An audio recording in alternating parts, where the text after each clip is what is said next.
जो mental math class 9 chapter 7 congruent triangle. मैं हूं हरी सर और आप सभी बच्चे देख रहे हैं आपका अपना यूट्यूब चैनल चलो कदम बढ़ाए। जो बच्चे हिंदी मीडियम में पढ़ते हैं उनके लिए अलग से चैनल है जिसका नाम है मैथ्स विद हरी सर। आइए करना शुरू करते हैं। तो बच्चों क्वेश्चन नंबर 38 आज हम 36 से हम 40 तक करने वाले हैं। ये रहा क्वेश्चन नंबर 36, ठीक है आपके सामने। तो आइए करना शुरू करते हैं। मैं ओरली इसको बताऊंगा, बिल्कुल ही इजी है बच्चों, देखो और करके भी दिखाएंगे। If one angle of a triangle is equal to the sum of other two angle then what type of triangle it is, ठीक है, इज इट सॉरी पूछा है कि इसमें वन एंगल बाकी जो टू एंगल उनके सम के इक्वल है, तो ये किस टाइप का ट्रायंगल है।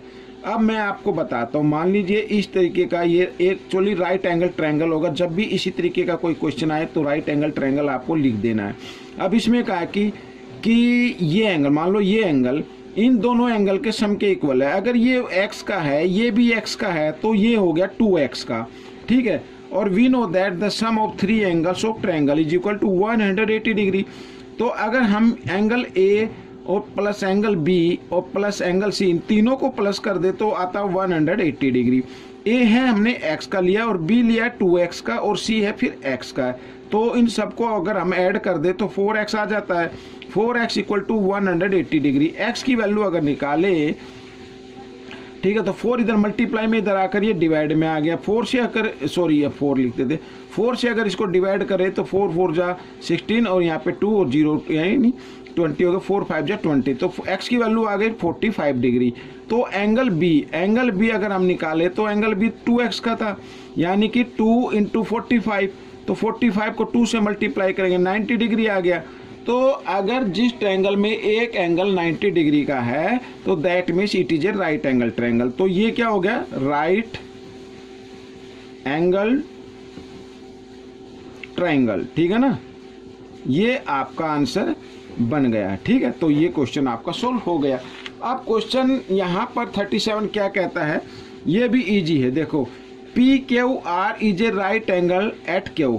यहाँ पर PQR एक राइट एंगल ट्रायंगल है और लिखा है के ऊपर क्या 90 डिग्री का एंगल। ये P और ये Q और ये R, ठीक है। ये 90 डिग्री का एंगल आ गया, थोड़ा सा इसको टेढ़ा बन गया, ये कोई दिक्कत नहीं, थोड़ा सा इग्नोर करना इसको, ठीक है। इस तरीके से 90 डिग्री का एंगल है।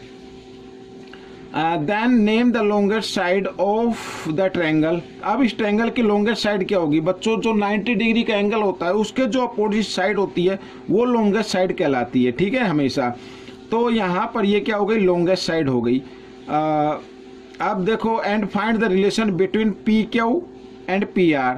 PQ और PR के बीच में क्या रिलेशन है, सॉरी ये PQ और PR के बीच में क्या रिलेशन है, ये हमें फाइंड आउट करना है। तो यहाँ पर सबसे पहले लिखेंगे लॉन्गेस्ट साइड। लॉन्गेस्ट साइड है PR, ठीक है ना। और PQ और PR के बीच में क्या रिलेशन है भाई, PR जो है आपकी, ठीक है, यहाँ पर ये PR लिख लेता हूँ मैं। PR ग्रेटर होगी किससे, PQ से, तो ये रिलेशन होगा। और तो क्या रिलेशन होगा, कोई चाचा ताई का तो रिलेशन है नहीं इसमें।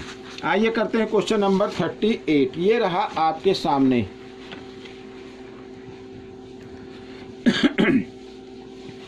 कहता है in triangle ABC angle A 40 degree angle B 50 degree, name the longest side of the triangle, ठीक है ना।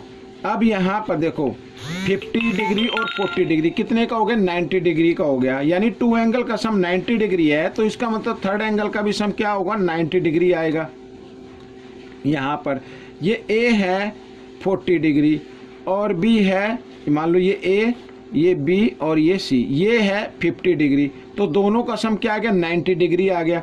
तो ये एंगल C भी क्या होगा, 90 डिग्री होगा। तीनों का सम क्या होता है, 180 डिग्री होता है। अब इसमें पूछा लॉन्गेस्ट साइड कौन सी है। लॉन्गेस्ट साइड तो भाई 90 डिग्री के अपोजिट साइड लॉन्गेस्ट साइड कहलाती है। तो इसमें लॉन्गेस्ट साइड कौन सी होगी, ये लिख देते हैं। लॉन्गेस्ट साइड है बच्चों AB, ठीक है। ये AB आपका आंसर बनेगा, ठीक है, या ध्यान रखना। अब क्वेश्चन 39 क्या कहता है, what is the ratio in which centroid of triangle divides each median. यहाँ पर पूछा, ये मान लीजिए ट्रायंगल है ABC, कोई भी हम ट्रायंगल ले लेते हैं। इसको भी हमेशा याद रखना। ये मीडियन हो गई, ये मीडियन हो गई, मीडियन अपोजिट साइड को बाइसेक्ट कर देती है, ये मीडियन हो गई, ठीक है। यहाँ पर बी ई नाम दे देते हैं, सी एफ नाम दे देते हैं, ये मीडियन हो गई।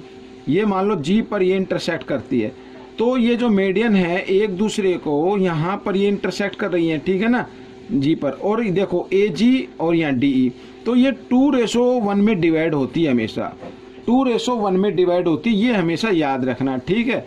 समझ में आ गया ना, 2:1 में डिवाइड होती है, ये थ्योरम है और यही आपको याद रखना है, ठीक है। आइए करेंगे क्वेश्चन नंबर 40। तो ये रहा क्वेश्चन नंबर 40 आपके सामने। देखो क्या कहता है question number 40। The ratio between the base angle and vertical end of an triangle, ठीक है ना, वर्टिकल एंगल होगा बच्चों, यहाँ पर ये एंड गलत लेगा, एंगल है ये, यहाँ पर ANGLE, ठीक है, angle of N isosceles triangle. ये देखो यहाँ पर इस तरीके का ट्रायंगल है, ले ये AB कर लीजिए, let ABC is a triangle. अब इसे पूछा कि बेस एंगल, ये बेस एंगल है तो बेस एंगल ये माना जाएगा, ये मान लो 5 है और ये वर्टिकल क्या है 2 है। तो अब क्योंकि ये आइसोसेलेस ट्रायंगल है तो आइसोसेलेस ट्रायंगल की 2 साइड इक्वल होती हैं, AB इक्वल होगी AC के, ठीक है। अगर ये साइड इक्वल है इस साइड के तो इसके अपोजिट एंगल भी इक्वल होंगे, ये 5 डिग्री 5 है तो ये भी 5 होगा। समझ में आ गया ना। अब मैं यहाँ पर एक्सप्लेन करता हूँ थोड़ा सा। देखो इन ट्रायंगल ABC, ठीक है, इन ट्रायंगल ABC में ये हमने लेट किया है, इसमें है नहीं गिवन, आप PQR कुछ भी नाम लिख सकते हैं ABC। तो AB इक्वल AC, ये इसको लेट कर लेते हैं, लेट AB इक्वल AC, ठीक है, ये हो गया इक्वल। भाई आइसोसेलेस ट्रायंगल है ना, तो आइसोसेलेस ट्रायंगल की 2 साइड इक्वल होती हैं। अब इसके अपोजिट एंगल भी इक्वल होंगे, एंगल B इक्वल होगा एंगल C के, ठीक है।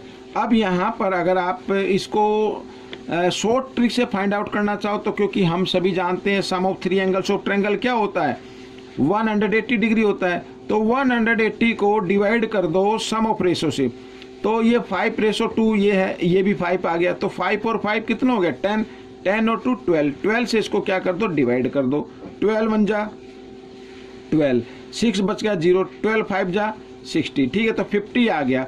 अब यहाँ पर फाइंड द ऑल एंगल, यानी angle all angle find out करने, तो एंगल A की वैल्यू क्या आ गई, भाई एंगल A क्या 2 है, ठीक है, 2 में था ना ये, तो इसको हम क्या करेंगे 15 से मल्टीप्लाई कर देंगे, जो वैल्यू निकल कर आई है, तो 15 2 जा 30 डिग्री। तो एंगल B इक्वल 5, तो 5 को भी 15 से कर दे, 15 5 जा 75 डिग्री।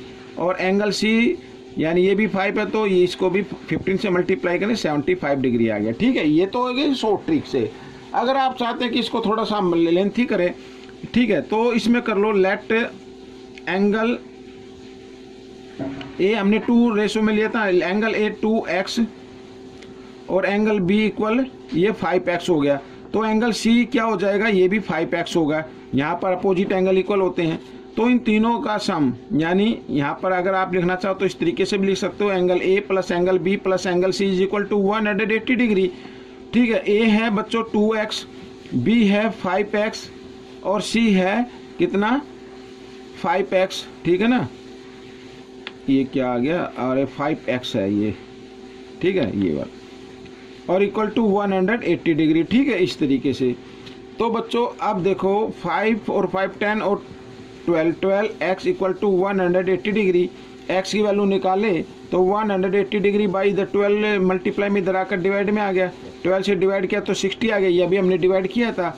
अब x की वैल्यू 60 आ गई, तो एंगल A आप निकाल सकते हैं, एंगल A है अपना 2x का, यानी 2 इंटू 15, 15 2 जा 30 डिग्री। आप इस तरीके से भी आप इसको कर सकते हैं, बिल्कुल ही ईजी है बच्चों, कोई ज़्यादा मुश्किल नहीं है, सिर्फ आपको प्रैक्टिस करनी है ज़्यादा से ज़्यादा, ताकि आपके अच्छे मार्क्स आ सकें, अच्छे रैंक आ सके। तो एंगल C भी है 5x का, यानी 5 इंटू 15, तो 15 5 जा होता है 75 डिग्री, ठीक है। तो ये बच्चों इस तरीके से भी आप इसको कर सकते हैं। तो बच्चों ये क्वेश्चन कंप्लीट हो गया, साथ ही ये पार्ट भी कंप्लीट हो गया है। आपको ये पार्ट कैसा लगा मुझे ज़रूर बताएं। इसमें से ज़्यादा बच्चों आपको प्रैक्टिस करनी है। मैं चाहता हूँ कि आप सभी बच्चे जो मेंटल मैथ की क्विज होती है उसमें पार्टिसिपेट करें, अच्छी रैंक लेके आएँ, अच्छे प्राइज जीतें। और जो एग्ज़ाम होते हैं उसमें भी आपकी ये काफ़ी हेल्प करेगा, क्योंकि इसमें से भी काफ़ी बहुत सारे क्वेश्चन आते हैं। ठीक है, तो प्रैक्टिस ज़रूर करनी है। तो मिलेंगे नेक्स्ट पार्ट में। Till then, thank you.